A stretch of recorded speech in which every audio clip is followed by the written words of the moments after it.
बिहार की। अभी हाल ही में बिहार में चुनाव हुए और भारी बहुमत के साथ बिहार की विधानसभा में एनडीए पहुंचा। उस एनडीए की जो दो बड़ी पार्टियां हैं, बीजेपी और जेडीयू, उन दोनों के पास बम्पर सीटें आई। बीजेपी और जेडीयू में और विधायकों को शामिल करके सबसे बड़ा दल बनने की होड़ चल रही है और इस होड़ में कुछ दलों के ऊपर संकट मंडराने लगा है। जब कोई बड़ा आदमखोर जानवर चलता है तो जो भी सामने होता है उसके ऊपर गाज गिरने लगती है। कांग्रेस के 6 विधायक किसी भी समय जेडीयू में जा सकते हैं। यह बात पटना और बिहार के सियासी हलके में लगातार चर्चा में आ गई है और अब इस पर लोग कह रहे हैं कि यह बस कुछ समय की बात है। अब वो तमाम विधायक जो कांग्रेस के हैं, 6 विधायक, कांग्रेस आपको पता है कि 60 सीटों पर लड़ी और यह आंकड़ा कहता है कि बीजेपी 89 पर है, जेडीयू 85 विधायकों के साथ है। राष्ट्रीय लोक मोर्चा जो उपेंद्र कुशवाहा की पार्टी है, उसके 4 विधायक और कांग्रेस के 6। बीजेपी को 85 से 90 पर पहुंच करके नीतीश कुमार पीछे छोड़ सकते हैं सबसे बड़ा दल होने की हैसियत के लिहाज से। इसलिए उनकी नज़र है कांग्रेस पर। उनकी पार्टी के विधायक, जब मेरी बातचीत हो रही है तब भी इस बात की तस्दीक कर रहे हैं कि हाँ, यह काम लगभग पूरा हो चुका है। तो ये 6 विधायक जाएंगे तो वो एक 91 सीट्स वाली पार्टी हो जाएगी जेडीयू। और हुआ ये है कि कांग्रेस ने बिहार में चूड़ा दही का आजकल बड़ा आयोजन चल रहा है, एक तरीके से वहाँ माहौल बना हुआ है। तो कुछ दिन पहले कांग्रेस के दफ्तर पर चूड़ा दही पार्टी की गई, लेकिन ये 6 विधायक नहीं गए। कांग्रेस के विधायक उस पार्टी से गायब रहे और इन विधायकों को कहीं और देखा जा रहा है। ये स्थितियां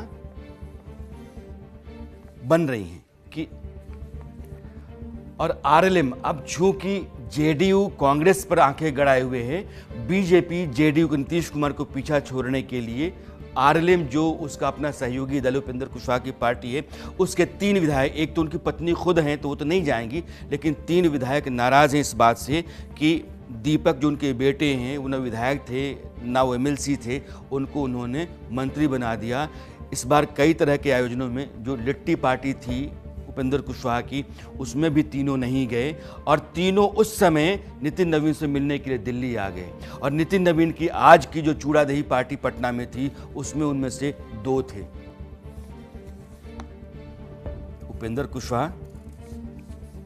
अब मैं अपने साथी विकास के पास चल रहा हूं ये समझने के लिए कि विकास, कांग्रेस के 6 और उपेंद्र कुशवाहा के 4, ये बचेंगे भी या नहीं? तरीके से दही चूरा पार्टी का आयोजन किया गया कांग्रेस की तरफ से और तमाम 6 विधायक नहीं पहुंचे। उसी समय ये कंफर्म हो गया कि ये कहीं और टच में है, क्योंकि कांग्रेस के जो विधायक हैं उनको आसानी से जेडीयू में शिफ्ट करने में कोई दिक्कत नहीं है। तो ये कहा जा सकता है कि तमाम विधायक जो है वो जेडीयू में शिफ्ट होंगे। इसी बीच 2 फरवरी से 27 फरवरी तक विधानसभा सत्र की घोषणा भी हो गई है और इसी बीच क्योंकि बड़े भाई की भूमिका में रहने की जो कवायद है, जो कोशिश है, वो जेडीयू कर रही है। और जैसे ही कांग्रेस के 6 विधायक जेडीयू में शामिल होंगे, ये आंकड़ा 91 पहुंच जाएगा।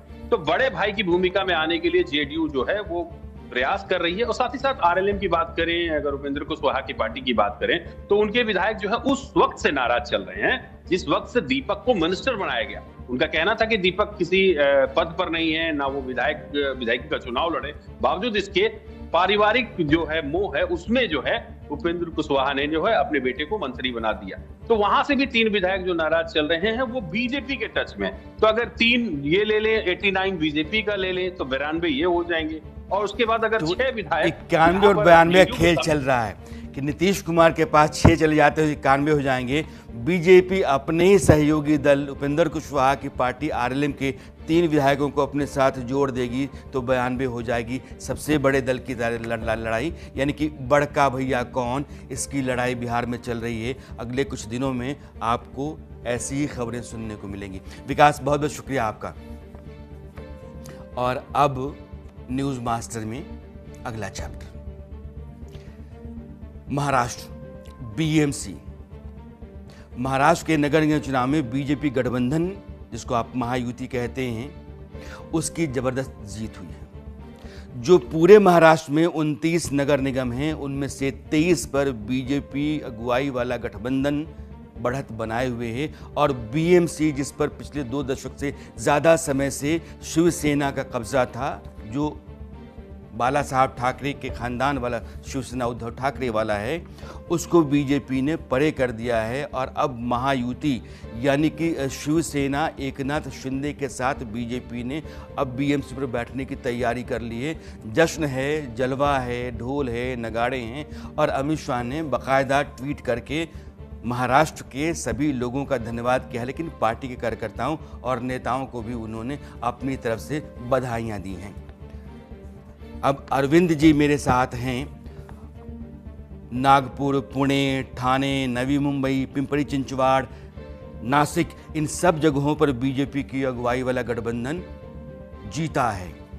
तो जब 29 में 23 नगर निगम पर, खास करके बीएमसी, क्योंकि बीएमसी का जिक्र इसलिए कर रहे हैं क्योंकि 74,000 करोड़ का बजट है बीएमसी का और बीएमसी के ऊपर शिवसेना का लगातार कब्जा रहा है। इसलिए सवाल ये है कि जो बाला साहब ठाकरे की राजनीति रही है, जिस राजनीति को लेकर के बीजेपी ने अपना समर्थन दे रखा था और शिवसेना जो उद्धव ठाकरे है वो अभी उसी के किनारे किनारे आश्रय चलती रही है, क्या उस फैक्टर को मातोश्री से हटा करके बीजेपी ने अपने साथ या एकनाथ शिंदे के साथ या जो महायुति है अपने साथ जोड़ दिया है? अरविंद जी, क्योंकि आज देवेंद्र फडणवीस जब बोल रहे थे तो उन्होंने कहा था कि यह जो जीत है जनता का तो है ही, लेकिन बाला साहब ठाकरे का आशीर्वाद भी हमारे गठबंधन को मिला है। देखिए, मुझे लगता है कि बाला साहब ठाकरे को याद करना इस चुनाव में राज और उद्धव के साथ आने से हुआ है। और टेक्निकली अब रिजल्ट अगर देखेंगे तो आपको ये दिखाई देगा कि ये साथ आना उनको भारी पड़ गया। अगर कांग्रेस साथ होती तो शायद बम्बई का चुनाव, और जगह का तो मैं नहीं कहूंगा अभी, क्योंकि और जगह तो कहीं लड़ाई बहुत दिखाई नहीं दे रही, बॉम्बे की लड़ाई शायद और डिफरेंट होती। तो राज ठाकरे उस तुलना में काफी हल्के साबित हुए हैं अगर कांग्रेस का साथ होता। और फिर ये जो शिफ्ट बीच में उद्धव ठाकरे ने किया है इंडिया गठबंधन में आने के लिए और रहने के लिए, अपनी पॉलिटिक्स में भी काफी शिफ्ट, सेकुलर लाइन लेना और इन सब में, वो फिर जब याद किया गया बाल ठाकरे को और राज ठाकरे को लिया गया तो पार्टी फिर उसी दकियानूसी छोटे दायरे में आके रह गई, मराठी मानूस और इन सब चीजों में। और मराठी मानूस की पॉलिटिक्स मुझे लगता है कि अब इस बार बंबई ने फाइनल नो कर दिया। वो बाल ठाकरे को नो करना है कि नहीं है, लेकिन मराठी मानूस की पॉलिटिक्स अब मुझे लगता है बंबई में ज्यादा चलने वाली, क्योंकि जो सीटें मानी जाती थी कि उनका गढ़ है और जो मराठी मानूस के बहुलता वाली हैं, उनमें से लगभग आधी सीटें बीजेपी जीत गई। तो इसका मतलब कि एक बड़ा आपको मोर्चा, बड़े पॉलिटिक्स की बात करनी चाहिए, खास तौर से तब जब सामने बीजेपी हो। तो बीजेपी अगर इस तरफ थी तो मुझे लगता है कि सेकुलर पॉलिटिक्स जो वो कर रहे थे इंडिया गठबंधन के नाम से, कांग्रेस साथ होती तो लड़ाई बेटर होती। और ये चीज आप अगर देखेंगे तो आपको बाकी जगह पुणे वगैरह में एनसीपी जैसे साफ हो गई पूरी तरह जी, तो वो फिर उनकी पॉलिटिक्स भी खत्म हो गई। मैंने अब शरद पवार और अजीत पवार भी, मैं तो कहूंगा ये जो रिजल्ट आए, अरविंद जी जो कह रहे हैं, जो समझना है कि महाराष्ट्र राजनीति में 2 बड़े फैक्टर काम करते रहे हैं, एक ठाकरे फैक्टर और दूसरा पवार फैक्टर। इस बार के चुनाव में दोनों का वजन घटा है। पवार फैक्टर तो सिरे से ही बिल्कुल किनारे हो गया है, लेकिन अरविंद जी जो कह रहे हैं कि अगर मन से नहीं आता, राज ठाकरे उद्धव ठाकरे के साथ नहीं आते, कांग्रेस आती तो स्थिति बहुत बेहतर होती। और शिवसेना एकनाथ शिंदे गुट जो है उसने बीजेपी का साथ दे करके जो अपनी पकड़ थी शिवसेना की, उसको उसने कहीं अपने साथ जोड़ा है।